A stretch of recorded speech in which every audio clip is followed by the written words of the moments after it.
Apa kabar sahabat setia surga wanita?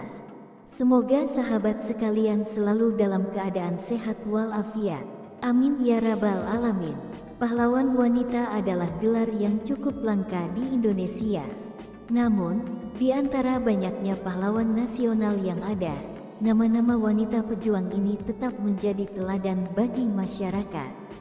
Tentu, hal tersebut tak lepas dari jasa-jasa dan perjuangan mereka dalam merebut dan mempertahankan kemerdekaan. Mereka juga memberikan inspirasi bagi generasi selanjutnya dalam mengisi kemerdekaan. Lantas, siapa saja mereka? Sebelum kita melanjutkan video ini, alangkah baiknya untuk menekan tombol like dan subscribe untuk membantu channel ini berkembang, serta nyalakan lonceng notifikasinya agar Anda tidak ketinggalan informasi terbaru dari kami. 1. Cut Nyak Dien. Di urutan pertama pahlawan wanita ada nama Cut Nyak Dien. Ia adalah pahlawan nasional wanita asal Aceh yang lahir pada 1848 di Lampadang, Kesultanan Aceh, saat ini masuk dalam wilayah Provinsi Aceh. Cut Nyak Dien berjuang melawan pemerintah kolonial Belanda pada masa Perang Aceh. Ia awalnya bertempur mendampingi suaminya, Ibrahim Lamna, yang kemudian gugur dalam pertempuran di Blitarung. Pada tahun 1880, Cut Nyak Dien menikah dengan Tuku Umar, yang juga merupakan salah satu pahlawan nasional. Bersama sang suami, ia melanjutkan perjuangan melawan kolonial. Cut Nyak Dien wafat pada tanggal 6 November tahun 1908 dalam pengasingan.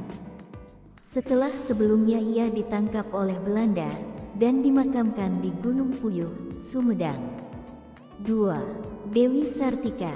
Lahir dengan nama Raden Dewi Sartika di Cicalengka, Bandung, tanggal 4 Desember tahun 1884. Beliau diberi gelar pahlawan, bukan karena dirinya turut dalam pertempuran, melainkan karena perjuangannya dalam merintis pendidikan untuk rakyat pribumi, terutama kaum wanita. Semasa hidupnya, Dewi Sartika mendirikan beberapa sekolah yang berkontribusi besar dalam pendidikan kaum Hawa saat itu. Sekolah pertama yang ia dirikan bernama Sekolah Istri di Pendopo, Kabupaten Bandung. Pada rentang tahun 1912 sampai tahun 1920, sekolah yang didirikan Dewi Sartika telah banyak berkembang ke setiap kota di Jawa Barat. Beliau wafat pada tanggal 11 September tahun 1947 di Cineam dalam masa Perang Kemerdekaan. 3. R.A. Kartini. Kartini memiliki nama lengkap Raden Ajeng Kartini. Ia lahir di Jepara, tanggal 21 April tahun 1879. Ia diakui sebagai pahlawan nasional atas jasa-jasanya sebagai pelopor kebangkitan perempuan pribumi, terutama dalam hal pendidikan. Kartini merupakan putri dari Raden Mas Adipati Aryo Sosroningrat, seorang patih yang diangkat menjadi Bupati Jepara. Kendati berasal dari kalangan priayi atau kelas bangsawan, Kartini memiliki perhatian yang lebih terhadap kesejahteraan rakyat kecil, terutama para perempuan. Ide-ide kemajuan yang digagasnya tertuang dalam banyak buku. Salah satu yang terkenal adalah Abis Gelap Terbitlah Terang.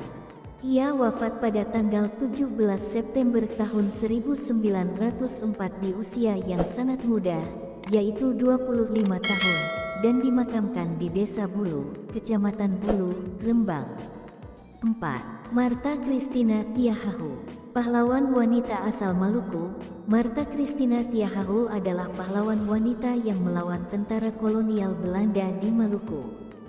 Di usianya yang masih sangat muda, 17 tahun, Martha mendampingi ayahnya, Kapitan Paulus Tiahahu, bersama pasukan yang dipimpin Kapitan Patimura, turut berperan dalam pertempuran melawan Belanda di Pulau Saparua. Martha Christina wafat pada tanggal 2 Januari tahun 1818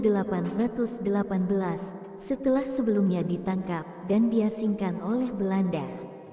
Atas perjuangannya yang berani, Martha pun dijuluki sebagai Sri Kandi dari Tanah Maluku. 5. Cut Nyak Mutia. Cut Nyak Mutia merupakan pahlawan wanita Indonesia yang berasal dari Aceh. Ia lahir di Keretu, Perak, Aceh Utara, Kesultanan Aceh. Ia dikenal sebagai sosok pemberani, memiliki semangat juang yang tinggi, serta tekad kuat untuk mengenyahkan para penjajah. Bersama pasukannya, ia menyerang dan merampas pos-pos kolonial, sambil bergerak menuju Gayo melewati hutan belantara.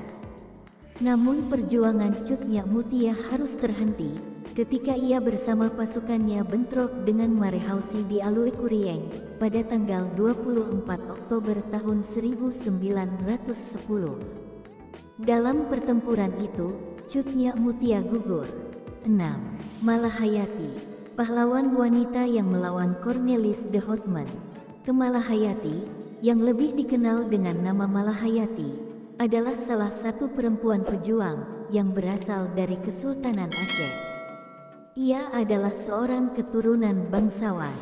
Ayahnya adalah Laksamana Mahmud Syah, keturunan dari Sultan Salahuddin Syah, yang memerintah Kesultanan Aceh sekitar tahun-tahun 1530 sampai tahun 1539 M.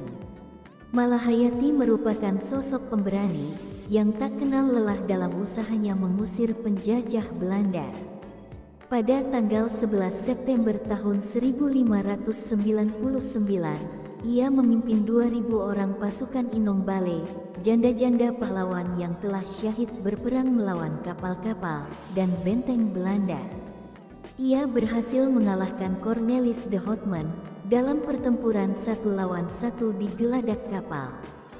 Malahayati gugur saat melindungi Teluk Krueng Raya dari serangan Portugis yang dipimpin Laksamana Alfonso de Castro pada tahun 1615. 7. Siti Walidah. Siti Walidah atau Nyai Ahmad Dahlan merupakan salah satu pahlawan perempuan yang dimiliki Indonesia. Ia lahir di Kauman, Yogyakarta pada tanggal 3 Januari tahun 1872. Ia menikah dengan Kiai Ahmad Dahlan, seorang ulama dan pendiri Muhammadiyah. Bersama sang suami, mereka berjuang demi kesetaraan pendidikan untuk masyarakat kecil.